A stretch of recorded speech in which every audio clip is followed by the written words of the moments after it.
So the attorney realizes something's afoot here. So she calls, and I don't know who she calls. She might have called this FBI guy, somebody else. And the man that she talked to, Chris, told me it was, he said it was okay. They said, oh yeah, everything's fine, your money's released, and he can come by our office and pick up the computers. She said, no, you need to deliver them along with the other documents, and besides delivering those, you need to replace those because those computers are no longer good. He says, well, we're not going to replace them. She says, would you like me to take this to a higher level? A little more media coverage maybe? No, that's all right. We'll replace them.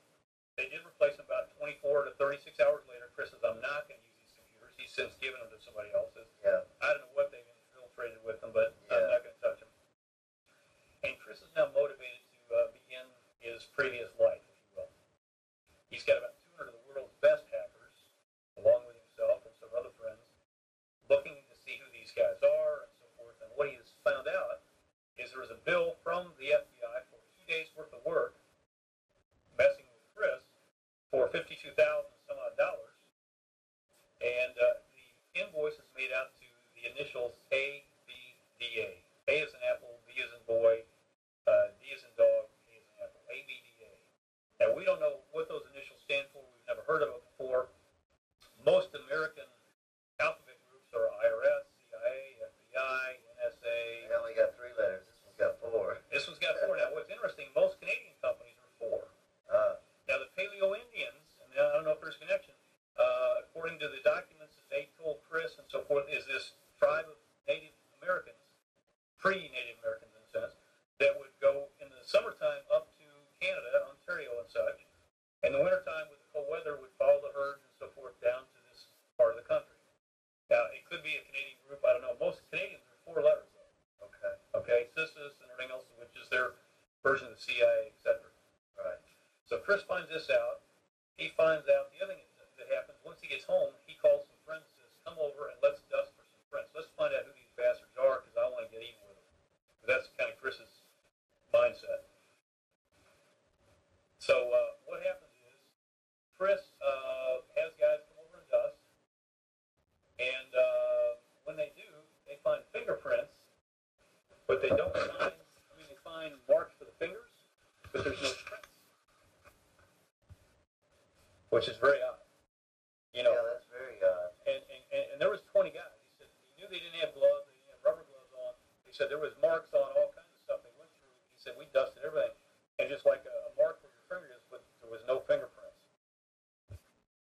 So they can't find anything on the fingerprints because there's no prints. Right. But he's online hacking besides finding out the invoice from the FBI. He said, these guys basically bankrupted me, even though he still had money in the account that he couldn't touch. He said, I'm gonna make these guys feel like what it is on the other side. So he's been in the process of doing some of that. He's found a couple of things, but can't get into the main source. I'm asking him if he can locate what this object is. Yeah. What they call it. I gave him a number of the different names that they may have used for it. I used Eddie's last name's Rock. All kinds of different, I don't know what they've associated this with. By the way, I forgot to tell you, when Eddie finally left, after they gave him his computer, on the way out the door, they kind of yell at him, you'll be back and you'll bring that object back in the country. Okay? When Chris is being questioned, they ask him about me and what this money's for and where he made his millions and all his other stuff and whatever else. And they said, is that from selling that object that Dennis has and all this stuff? And he says, no, whatever. Okay? Yeah. Now, they've hassled Eddie. They've hassled Chris. Last fall, when I took the object out of the country, one of the guys I met when I was out of the country that I've known for a number of, like 3 or 4 years before, and I'd actually talked to him in person when I was in Michigan. He's based out of Washington State. He said, some of the stuff that I'm aware of and everything else, and this was before we even knew anything was kind of south of this rock, said you may want to get some protection and so forth. So I decided that would be probably a good idea. And I've since requested some help from a very quiet group, and I won't say much more than that, but that's the reason I've been in and out of the country probably 5 or 6 times. And you know that if there was course, anytime you wanted to get stopped or whatever, flying through Homeland Security, very easy for them to say, we think you're terrorists, throw away the key, you come with us, and that's the last year I've ever seen or heard from. Yeah. And I've been, I got married in St. Lucia. I've been in and out of the country to Costa Rica, up to Canada, like I said, 6 or so times since last September. So that's going on. The other thing that I think is very interesting, and this is the gal I told you about with NSA, right, with NASA. Yes. She told me that, and I can't remember the guy's name, that a number of years ago, 25, 30, 35 years ago, had developed a way, he thought, to interface with and connect and contact UFOs. Okay. He had spent a lot of time with this, was pretty well known in UFO circles. And so he heard about some stuff, because we put some feelers out trying to figure out what this thing was. He called her up and said, do not let this out and share, because here's what happened to him. He contacted some folks with some money to try to set this thing up, because it's fairly expensive and elaborate mechanism to get UFOs to actually show up and hover and whatever else. Unless you're me. Well, I'm talking. Yeah, well, that could be. I'm talking, where they actually are right overhead and they open the ship and whatever. And so these guys, started asking him questions, and he said, well, write this up, and he wrote it up and everything else. You remember the movie Close Encounters of the Third Kind? Yeah. That whole concept was based on what he was going to actually do.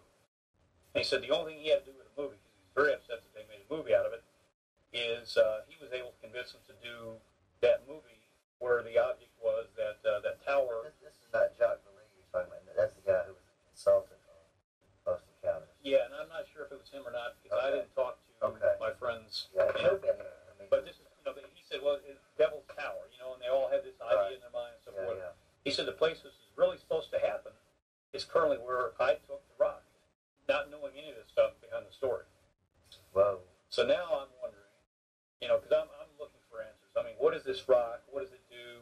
Maybe Why it is was transported exactly where they wanted you to. But I'm thinking, who's manipulating who? Why would the rest of the scenario be playing out where they're hassling people? I mean, if they haven't got the object, you know that it's still secure at the Absolutely. moment. Okay.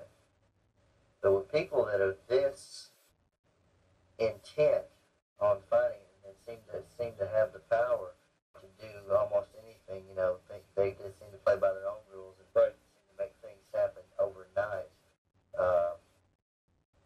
Do you feel like the object's safe anywhere? I mean, from these type of people. Well, Are you sure this is the government? I mean, obviously it's not a public part of the government. It's some kind of black ops program, or it could be, I don't know if you've heard, how familiar you are with, concepts